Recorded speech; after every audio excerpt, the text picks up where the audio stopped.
determine if the series summation n going from 0 to infinity of n squared times 2 to the n over n plus 2 factorial converges or diverges. First thing to notice about the series is this term right here, the factorial. The factorial means there's no underlying function, but that the ratio test will do a good job of working with this thing. So for the ratio test, we need to come up with a formula for the terms. Well, in this case, the nth term is n squared times 2 to the n over n plus 2 factorial. Then we need to use that to come up with a formula for the n plus first term, the next term. So that's going to be n plus 1 squared times 2 to the n plus 1 over n plus 1 plus 2 factorial. Now if we clean that up, we're going to have n plus 1 quantity squared times 2 to the n plus 1 over n plus 3 factorial. So the next thing we want to do is compute the ratio of consecutive terms, an plus 1 over an. So let's do this by taking the formula we had for an, which is an plus 1, which is n plus 1 squared times 2 to the n plus 1 over n plus 3 factorial.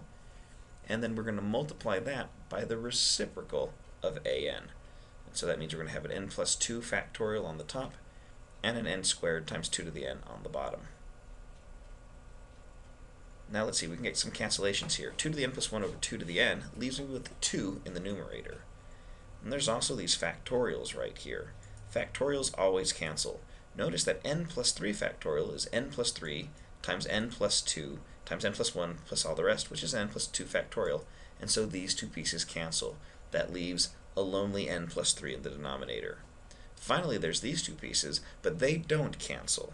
You just have n plus 1 squared up top and n squared on the bottom. By algebra, there's no cancellations I can make here. So this is going to give me my ratio of terms. If we clean that up a little bit, we have 2 times n plus 1 squared is n squared plus 2n plus 1, all over, if we distribute through, n cubed plus 3 to the n squared. And actually, I'm just going to distribute all the way through because I know I'm about to take a limit of this. So we're going to have 2n squared plus 4n plus 2 over n cubed plus 3n squared as my ratio of consecutive terms. Now we need to take the limit of this as n tends to infinity. In other words, the limit as n tends to infinity of 2 to the n squared, 2 times n squared, plus 4n plus 2 over n cubed plus 3n squared. Now to take the limit of a sequence, let's work on its underlying function instead. Let's take the limit as x tends to infinity of the function 2x squared plus 4x plus 2 over x cubed plus 3x squared, so that we can use our calculus tools on this. Notice that this particular piece has a bigger power in the denominator than it has in the numerator, and so that means that this limit is 0 according to the leading comparison test, or the leading coefficient test from Calc 1. Therefore, the limit of consecutive terms tends to 0.